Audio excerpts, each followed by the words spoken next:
Okay.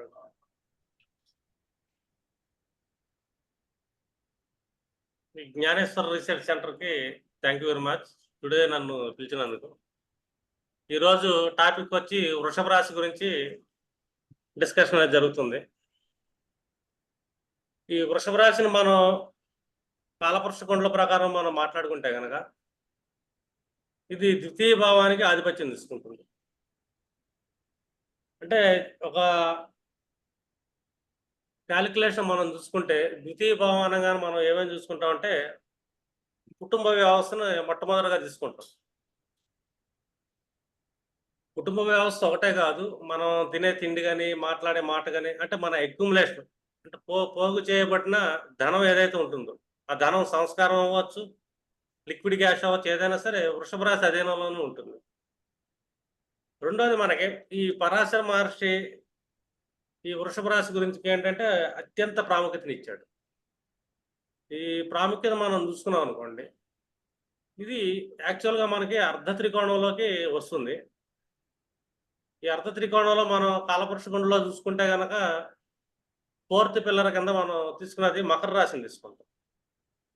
ఈ మకర రాశి అనేది ఇంటర్నల్ సపోర్ట్ ఇస్తుంది. ఈ మకర రాశికి సపోర్టే మళ్ళీ వృషభ రాశి అవుతుంది. మనకి 4 పిల్లర్స్ ఉంటాయి కాలపురుష కుండలో. ఈ 4 పిల్లర్స్ మనం చూసుకున్నాం అనుకోండి 1, 4, 7, 10. ఇప్పుడు ఒక మనిషి యొక్క మానసిక స్థితి కాలిక్యులేషన్ చేసుకోవాలి అనుకుంటే మనం ఫస్ట్ పిల్లర్ కింద ఫోర్త్ హౌస్‌ని తీసుకుంటాం.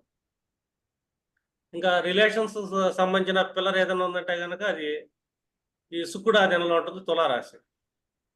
అలాగే దశమ భావానికొచ్చి శని ఆధీనంలో ఉండేది మకర రాశి కూడా 10థ్ హౌస్ అంటే కర్మకు సంబంధించిన పిల్లర్ అన్నమాట.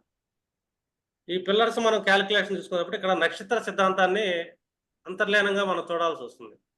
ఈ నక్షత్ర సిద్ధాంతంలో మనం చూసుకుంటే గనక ఈ కృత్తిక నక్షత్రం అనేది మనకి వృషభ రాశిలో రెండో పాదం నుంచి స్టార్ట్ అవుతుంది. కృత్తిక, రోహిణి, మృగశిర 3 నక్షత్రాలుంటాయి.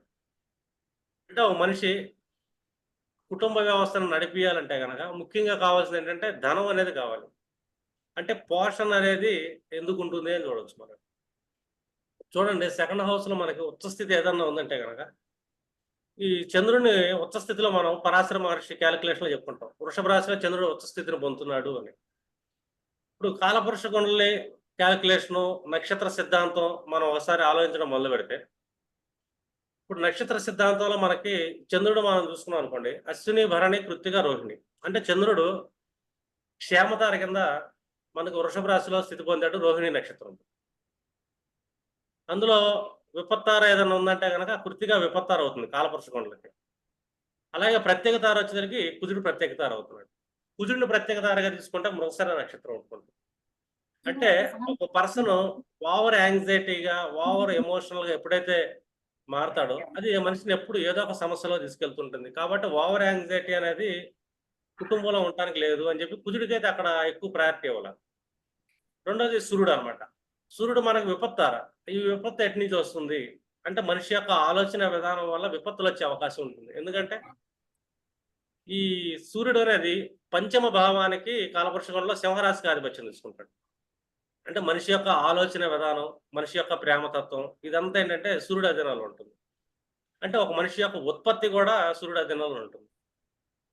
వీటికి విపత్తార ఎందుకొచ్చింది సూర్యుడికి కాలపురుషంలో మనం ఆలోచించుకుంటే, అంటే మనిషి ఆలోచనలే కొన్ని రకాల సమస్యలు తీసుకొచ్చే అవకాశం ఉంటుందని జెప్పేసి మనకి సూర్యుడిని కృత్తికా నక్షత్రంలో తీసుకుంటాం. పైగా ఇది అగ్ని నక్షత్రం. ఒకసారి మనం ఆలోచించడం మొదలుపెట్టాం. క్షేమతార వచ్చేసరికి రోహిణి అవుతున్నాడు. అంటే ఫోర్త్ లార్డ్. అంటే ఎక్కడైనా చూడండి, ఏ మనిషి అయినా భూమి మీద పుట్టినప్పుడు, ఆ మనిషికి ఫస్ట్ ఫీడింగ్ అనేది ఇచ్చేది ఎవరినుందంటే తల్లే. అందుకే ఫోర్త్ లార్డ్‌గా చంద్రుడు వృషభ రాశిలో ఉచ్చ స్థితిని పొందుతున్నాడు. ఉచ్చ స్థితి పొందడానికి కూడా కారణం ఏంటంటే అక్కడ క్షేమతార, కాపాడే తార. అంటే దేవుడు మొట్టమొదటి దేవుడు ఎవరన్నా ఉన్నారంటే మనకి, తల్లి అని జెప్పేసి మనకి రోహిణి నక్షత్రం చెప్తుంది. ఇంకా దీనికి చెప్పాలంటే పురాణాల్లో చాలా రకాలుగుంటుంది. ఈ పురాణాల కాలిక్యులేషన్ మనం చూసుకుంటే గనక ఇక్కడ కృత్తికులుంటారు. కృత్తికులు అనంగానే మనం ఏం చూసుకుంటాం ఇక్కడ సుబ్రహ్మణ్యుడికి పాలించిన దేవతలు అని చెప్తాం. అంటే షణ్ముఖుడిని పోషించిన సెక్టార్ ఏదైనా ఉందంటే మళ్ళీ అది వృషభ రాశే. అంటే పురాణాల్లో వృషభ రాశికి ఒక లెక్క.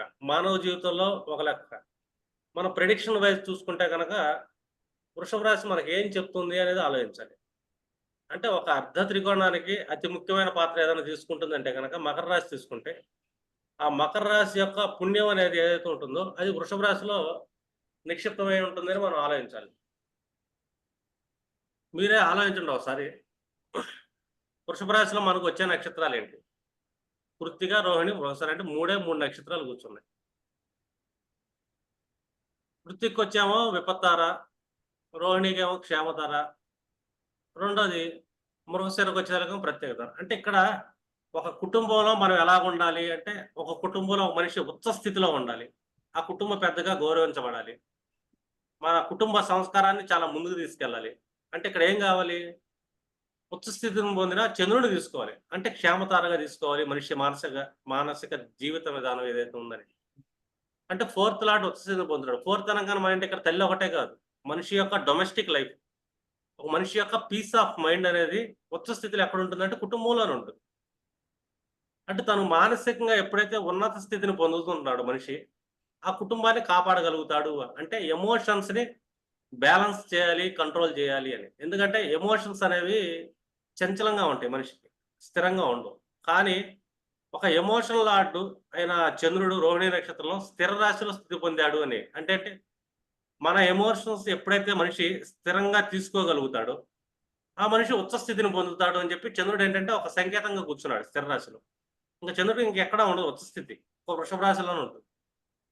అంటే మనిషి యొక్క ఆలోచన విధానాన్ని స్థిమితంగా ఉంచుకోవాలి అని చెప్పేసి మనకేంటంటే, ఈ స్థిర రాశైన ఇది చెప్తుంది వృషభ రాశి. అంటే వృషభ రాశికున్న స్థిరత్వం ఎంత అని.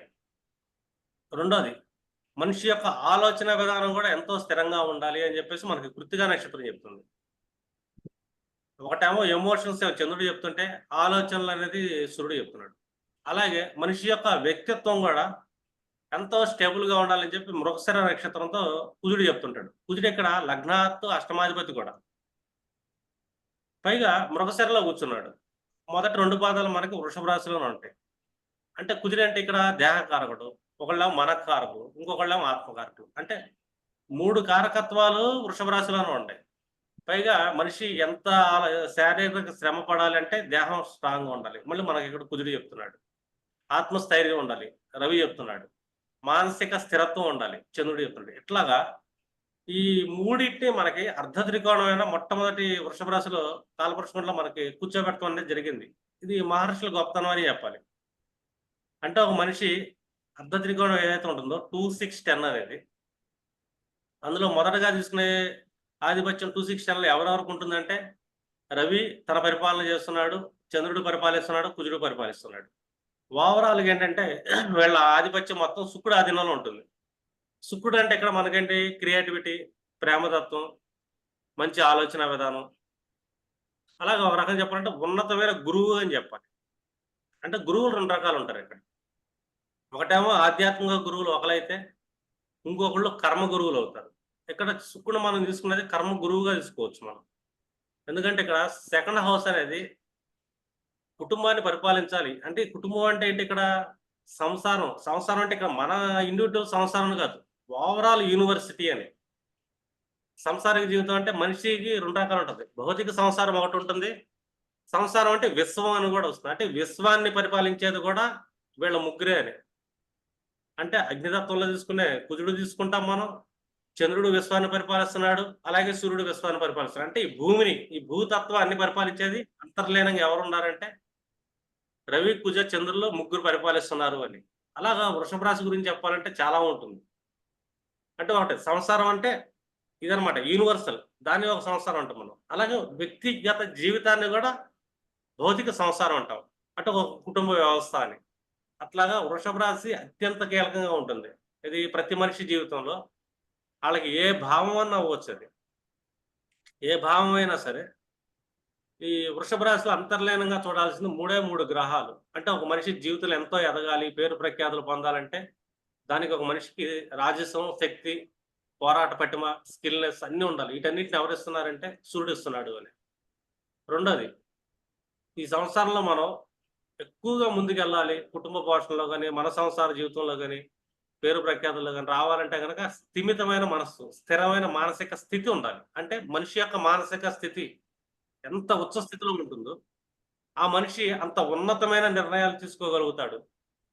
అంత ఉన్నతమైన నిర్ణయాలు తీసుకోగలగాలంటే మళ్ళీ సూర్యుడు యొక్క ఇది కూడా కావాలి. అంటే క్రియేటివిటీ, ఉత్పత్తి కారకుడు సూర్యుడిక్కడ. అంటే మన మానసిక స్థితితో మనం తీసుకునే ఆలోచన విధానం అనేది ఎంతో ఉన్నతంగా ఉంటుంది.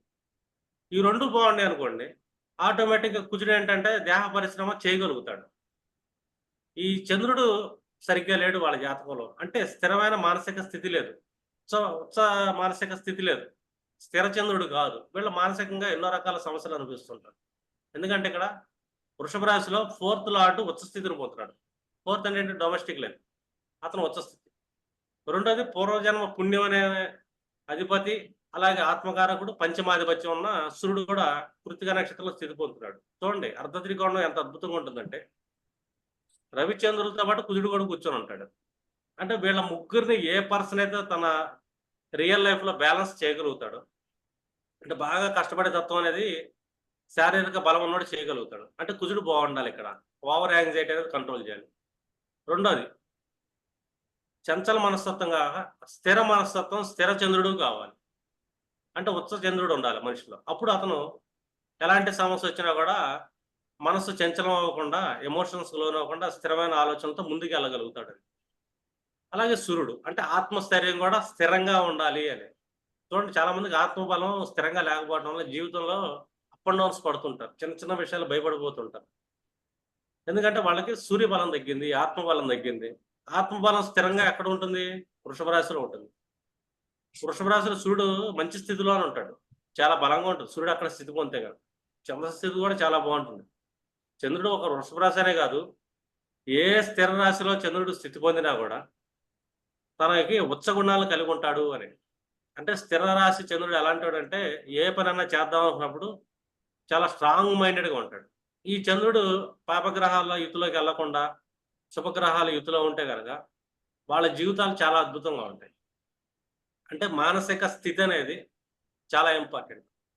అదొకటే కాదు, 4థ్ లార్డ్ ఎవరైనా సరే, 4థ్ హౌస్ లార్డ్ వాళ్ళు క్షేమతారలో స్థితిని పొందితే గనక, లేదా 4థ్ లార్డ్ వీళ్ళ జాతకంలో క్షేమతార అయితే గనక, వీళ్ళు లైఫ్‌లో చాలా సక్సెస్‌ఫుల్‌గా ఎళ్తుంటారు అని చెప్పి కూడా చెప్పొచ్చు. ఇక్కడ 4థ్ లార్డ్ చంద్రుడు ఏమయ్యాడు మనకి, సెకండ్ హౌస్‌లో ఉచ్చ స్థితిని పొందుతున్నాడు. పైగా క్షేమతార అయింది. వాళ్ళ లగ్న నక్షత్రం నుంచి 4థ్ లార్డ్ ఎప్పుడైనా క్షేమతార అయితే గనక, వీళ్ళు లైఫ్‌లో సక్సెస్‌ఫుల్ పీపుల్ అయ్యే ఛాన్సెస్ ఎక్కువుంటాయని చెప్పి మనం వాళ్ళ చార్ట్ ఓపెన్ చేయంగానే చెప్పొచ్చు మనం. ఇలా మీరు వృషభ రాశిని అంతర్లీనంగా అర్థం చేసుకున్నారనుకోండి, కంప్లీట్ అర్ధ త్రికోణం అనేది మీకు అర్థమవుతుంది. అంటే సొసైటీలో మనం ఎంతవరకు కష్టపడాలి, ఎంతవరకు సంపాదించాలి, అది కీర్తి ప్రతిష్టలే గాని ఏదైనా సరే, 3 గ్రహాలు అధీనంలో ఉంటాయి. 3 గ్రహాలు మనం కంట్రోల్ చేయగలిగాము అంటే వాళ్ళ లైఫ్ బావుంటుంది. ఒకటి వాళ్ళ జాతకంలో గ్రహాలు ఎక్కడైనా స్థితి పొందరండి. ఎలాంటి అప్ అండ్ డౌన్స్ అయినా రానియండి. కానీ 3 గ్రహాల వృషభ రాశి తత్వాన్ని మీరు అర్థం చేసుకుంటే, రవి, చంద్ర, కుజుల్ని వాళ్ళని బ్యాలెన్స్ చేయటం, స్థిరత్వాన్ని తీసుకురాగలిగితే గనక, వీళ్ళు సక్సెస్ అయ్యే ఛాన్స్ ఉంటుంది అని. అంటే వాళ్ళ సంకల్ప బలంతో ఏ మనిషి అయినా ఎదగొచ్చు, ఎంత దూరం ఎదగొచ్చని మనకి వృషభ రాశి అనేది చెప్తుంటుంది. Thank you sir. Sudhakar sir. సింపుల్‌గా క్లోజ్ చేశా. Thank you sir. Thank you.